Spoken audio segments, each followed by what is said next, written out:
There's just so much. You're listening to a Mamamia podcast.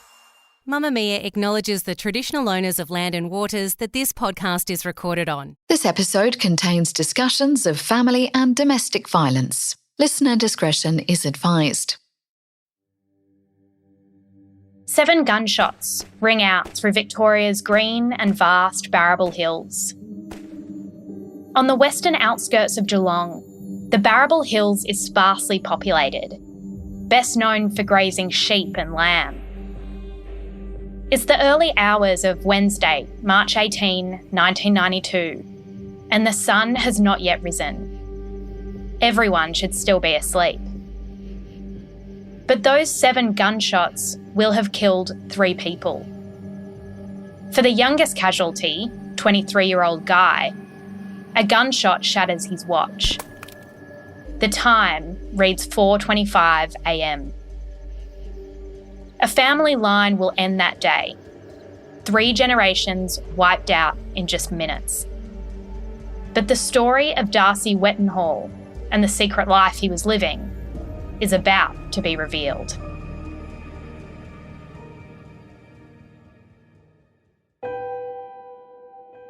I'm Jessie Stevens, and this is True Crime Conversations, a Mamamia podcast exploring the world's most notorious crimes by speaking to the people who know the most about them. In today's episode, I'm speaking with Neil Drinnan, author of The Devil's Grip. It's a story detailing a shocking triple murder, which shook 3 generations of the Wettenhall family in rural Victoria.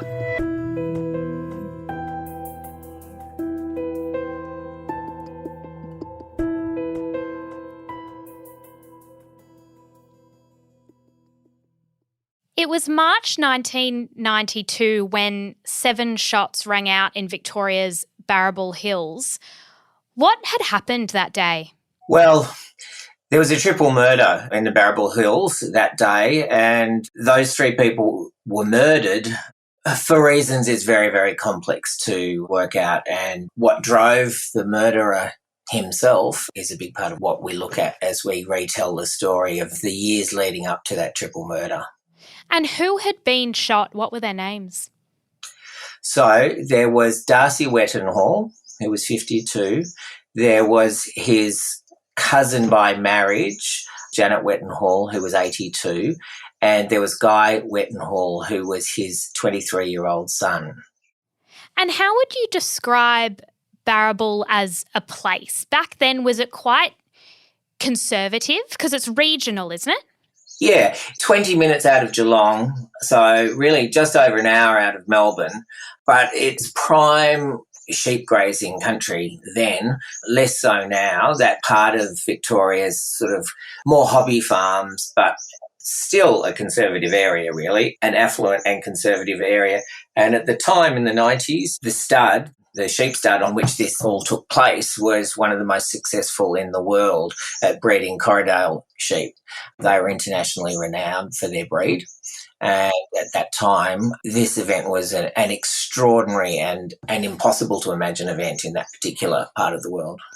And that brings us to Darcy. He was quite well known, as you say. What did he do for a living? So he kind of inherited this Corriedale line of breeding and he perfected it, and he ended up getting some of the highest prices ever for ram sales in sheep back in the 1980s. So he was a brilliant sheep breeder. That was his claim to fame, and it was quite a significant one in the world of sheep breeding people. And what was Darcy's childhood like? Did he grow up in that area as well? Well, he did. He grew up near Camperdown in Victoria, and his childhood's kind of a mystery, but we know that there were some pretty grim things that happened during that childhood. And in fact, he ended up as a teenager going and living with his second cousin Rupert and his wife Janet, who owned Stanbury, which was the sheep stud. So in the late 50s, he moved in with them and really kind of took over the farm, as it were. Rupert died in the early 60s, in about 1963. So he and Janet Wettenhall together became the faces of Stanbury. And when you say grim things happened, what sort of things? Are we talking childhood abuse? Yes, he took to running away a lot quite early in his childhood to the city, and how much he was running away from abuse and how much he was running towards secretive adventures is all a bit of a mystery. One of the things that's really complex about Darcy was, even though I tell the story through the eyes of someone who was his lover for 10 years, he didn't tell the truth very often. So it's very hard to piece together from what he told other people, what he told his partner, who he was in a secret relationship with, what was the truth and what wasn't. But whatever happened to him when he was quite young, whether it was when he was put out to be looked after elsewhere in care or whether it was when he ran away to the city, a lot of that stuff, I think, contributed to what he would later become. He did end up marrying Jeanette Wettenhall. What kind of husband was he to her? A dreadful husband. And a big part of his motivation, I think, through the 60s and beyond was to rise up in society, marry the right sort of woman, have a child, be more than he thought he'd come from. That was what motivated him a lot, and it certainly was something that he was socially motivated. He was motivated to move in grander circles than he came from, and the wife that he married certainly ticked those boxes, but he wasn't suited to marriage and he wasn't kind to women. And, you know, there were a whole lot of levels at which he certainly made her life very unhappy for the few years that they were together.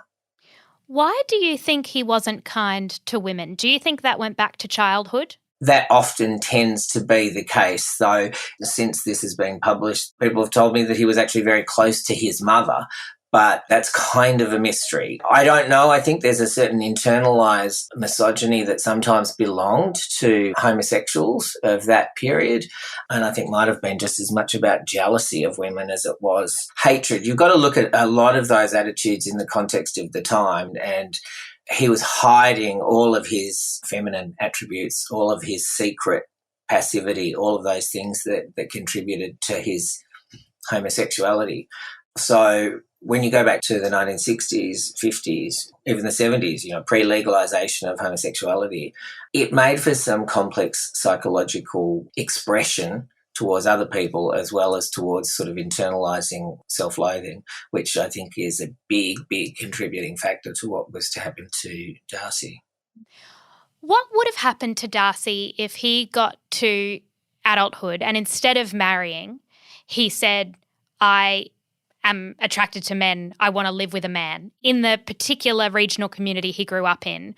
What would have been the consequences? What are we talking in terms of the social attitudes and social punishment you got for that sort of sexuality? Well, I guess in this story, Bob's an interesting counterpoint because he married and he had 3 children, each of whom he still has a great relationship with. But they both grew up in the same area. He in a much poorer family than where Darcy ended up. But for both of them, they didn't see coming out as gay as being something that was an option. If men of that generation did, they tended to go to the city. They tend to go to Melbourne or Sydney or somewhere like that where it would be easier to be absorbed into a subculture, however small it was then. But yes, I think the strictures of masculinity in rural Australia were a pretty tricky thing to break free of in those times. Darcy was almost obsessed with having a son. That was really important to him.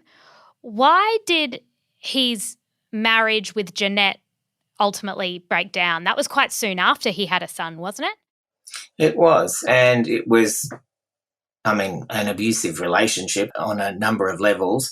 The way it seemed to happen was that once he had a son, he kind of had an heir and her work was done. Now, the interesting thing about Janet, she responded to the book in an article in The Age, but I never talked to her beforehand. And she's had an extraordinary career in nursing and in a whole lot of things since this all happened. And she was very young.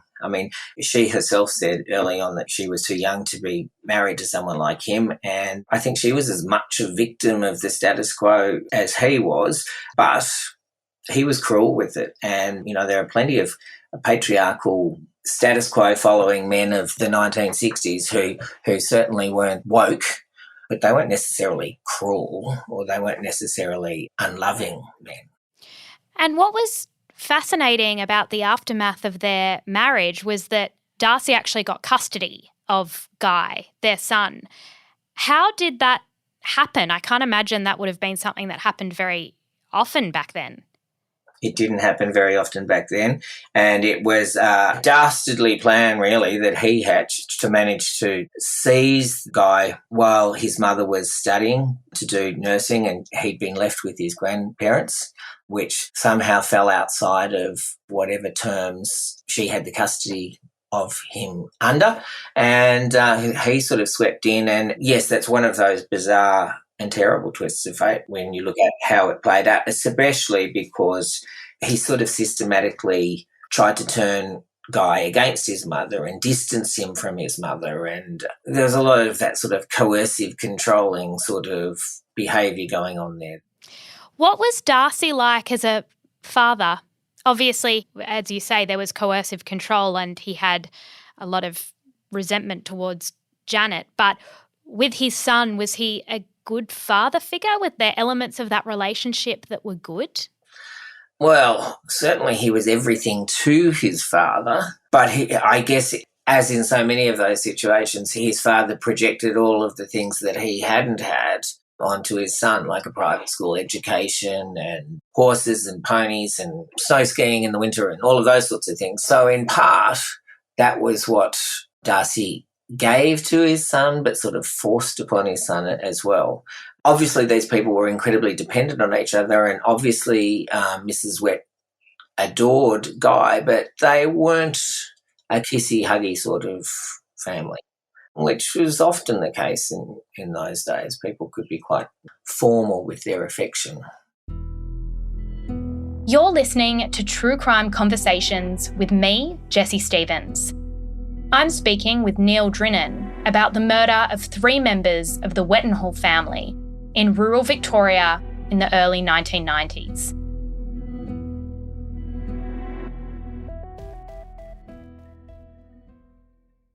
Can you tell us about how you met Bob Perry, how that came about?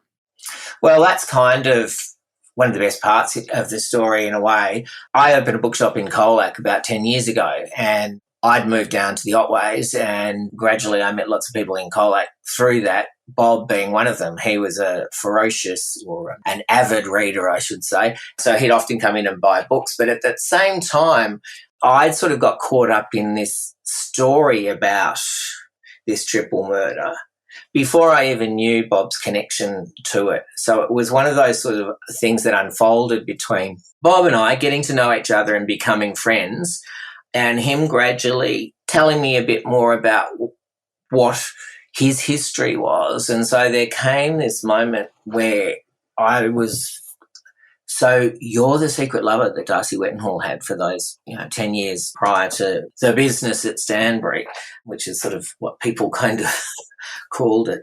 So that was one of those moments where I guess he was kind of sussing me out too, because he'd sort of bought all my books and he read them, and he was kind of thinking about that story.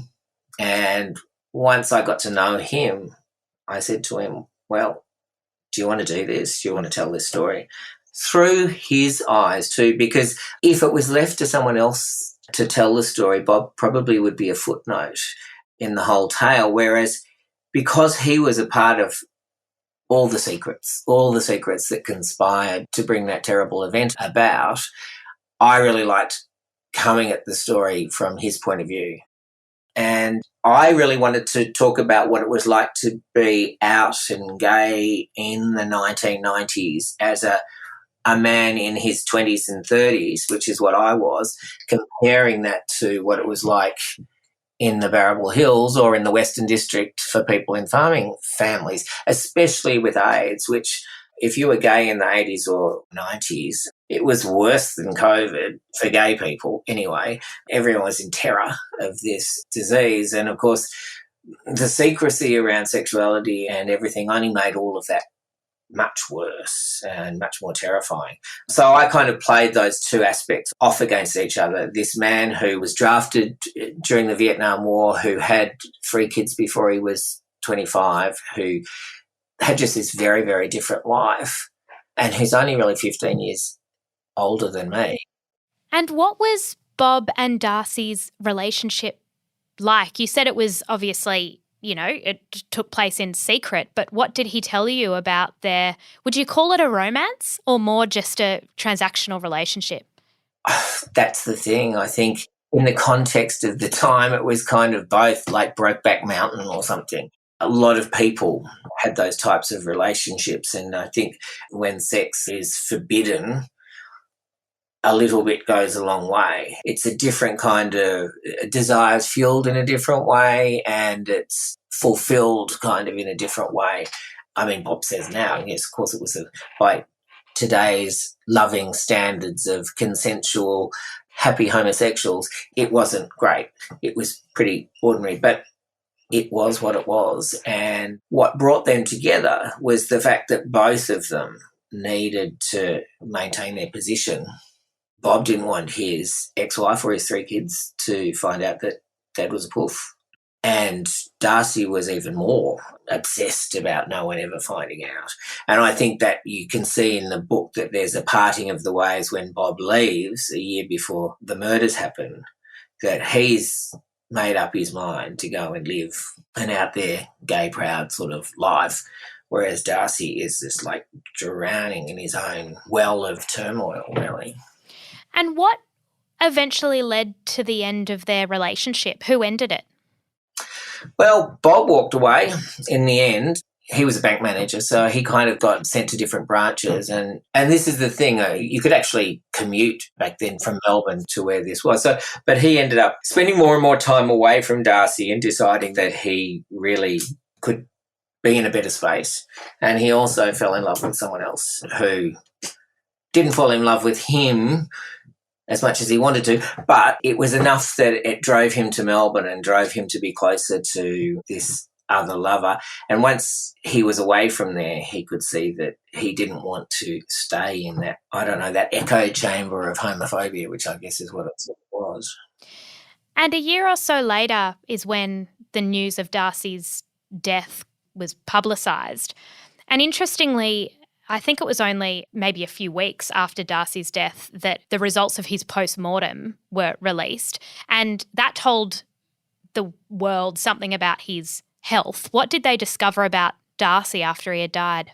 Well, they found out that he was HIV positive, and that's kind of a sting in the tail of it all, really, is that at that time everyone was terrified of becoming HIV positive, and there was a lot to suggest, as far as Bob was concerned, that he already knew something was drastically wrong with his health. And that was something that you saw. You didn't see anything like what happened to Darcy very often, but you saw a lot of people at that time in the late 80s and 90s finding out that they had HIV, which usually meant that they didn't have much more than 3 years to live. And when that happened to younger people, they sometimes, they'd go nuts. And he wasn't that young, but he was 50, in his early 50s. And that was so explosive. If he had have actually told anyone that he was HIV positive in the world that he lived in, that would have been incredibly, incredibly difficult. It would have been difficult enough if he'd been living in St Kilda or in Darlinghurst. Even the inner sanctum of the gay world was likely to reject you out of fear. So, so the things that conspire to him behaving the way he did, happened to quite a few people. That's one of the reasons why he distanced himself from Bob because he didn't want to infect him. And was he symptomatic at the time of his death? Because there were reports of, maybe him losing a lot of weight or maybe signs that suggested he knew that he was HIV positive. Well, Bob reckons he was. He reckons he, had terrible night sweats, that was kind of the first horseman of the apocalypse back in those days was, night sweats and, terrible rashes. And he was a heavy smoker and he wasn't a picture of health anyway. But, yeah, there was stuff going on. And, of course, he was as secretive about that as he was about everything else. What do we know about the man who was responsible for this triple murder? Well, we know that he came from a really, really tough background and horrifically watched his own father murder his 7-year-old sister in front of their mother when he was 11 years old.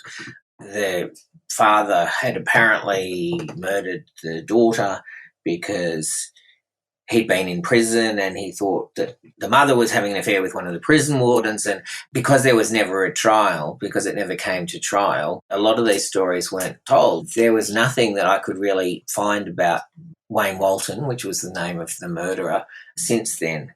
But one really interesting thing that happened after the book came out, and of course lots of people rang the shop about the book, and because I was actually in a bookshop selling my own book and it was getting quite a bit of publicity, the phone would be ringing off the hook, whether it was a local media or people who wanted to tell me something about the story that I hadn't got right in the book or that they didn't think those sorts of things happened. But this ex-boyfriend of Bob's rang up and he was going out with a funeral director in Melbourne at the time of Darcy's demise.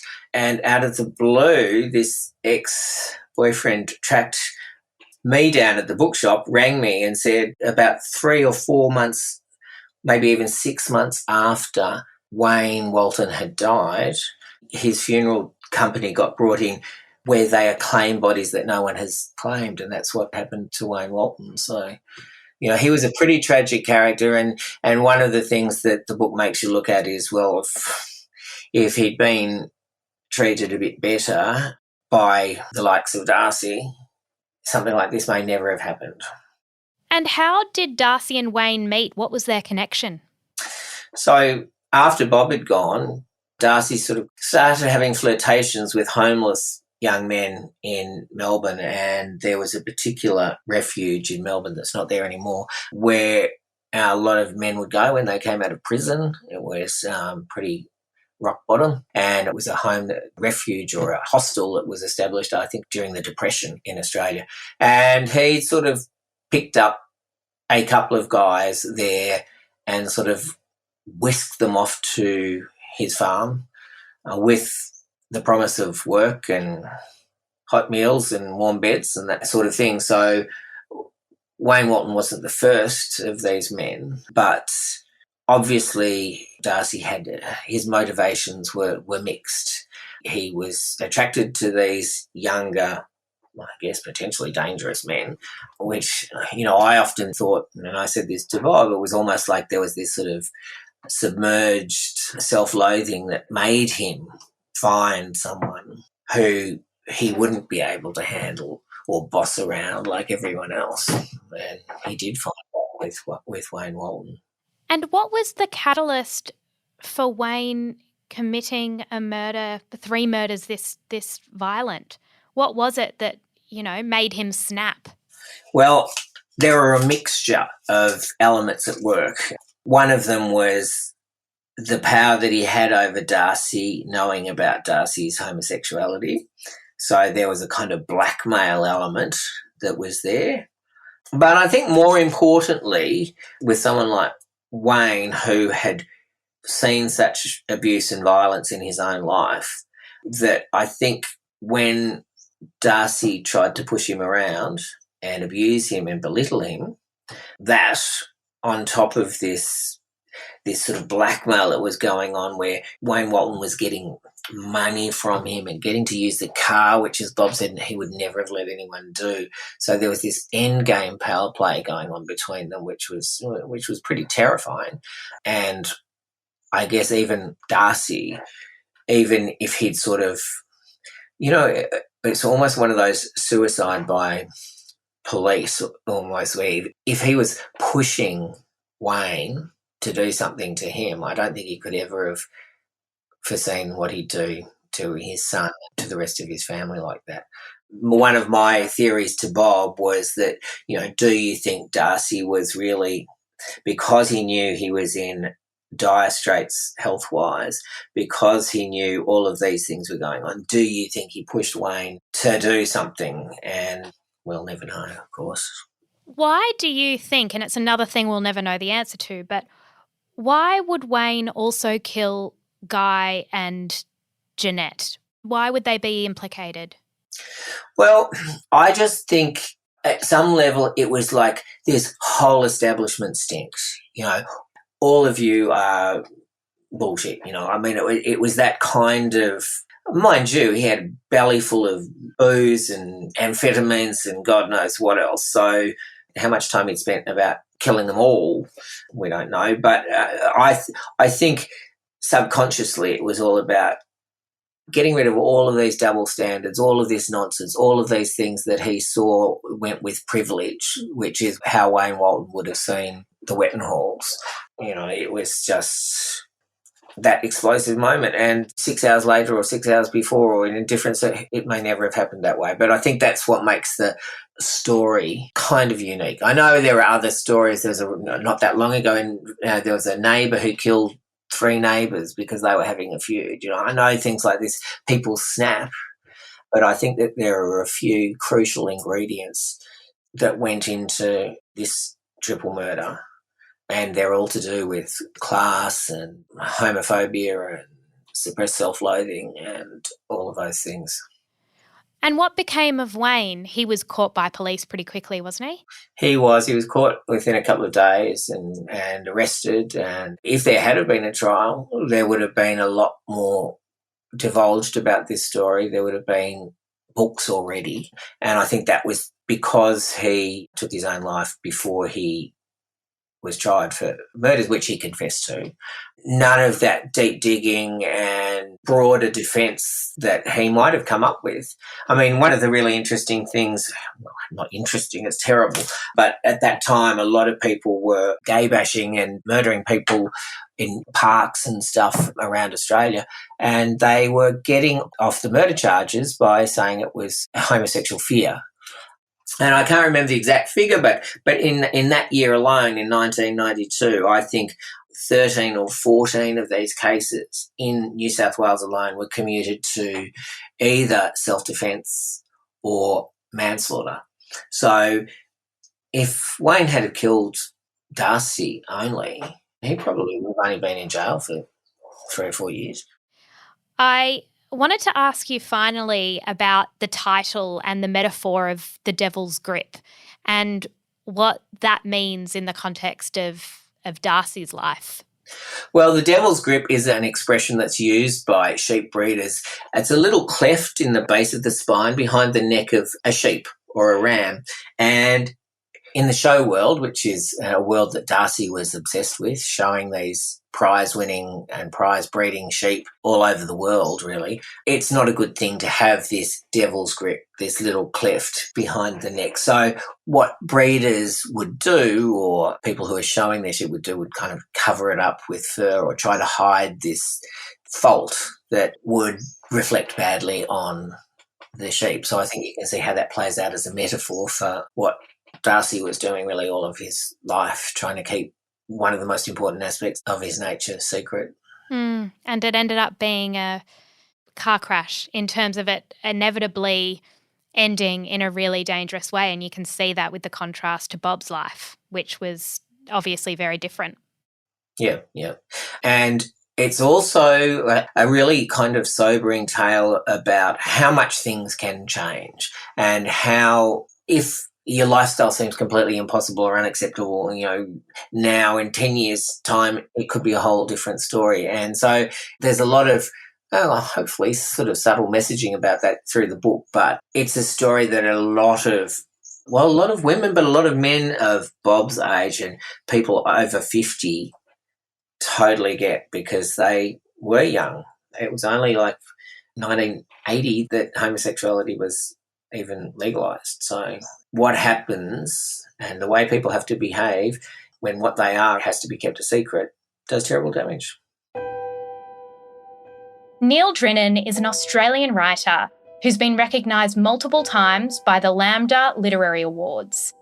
He's published non-fiction travel guides for LGBT tourism in Australia, as well as 6 novels. You can find a link to The Devil's Grip, his latest book, in our show notes. True Crime Conversations is a Mamamia podcast hosted by me, Jessie Stevens. Sound design is by Ian Camilleri, and our producer is Gia Moylan. If you want more true crime or want to connect with other true crime fans, search True Crime Conversations on Facebook and make a request to join. And if you've been enjoying our recent episodes, let us know. Leave us a review on your favourite podcast app or share us with your friends so more people can hear these stories.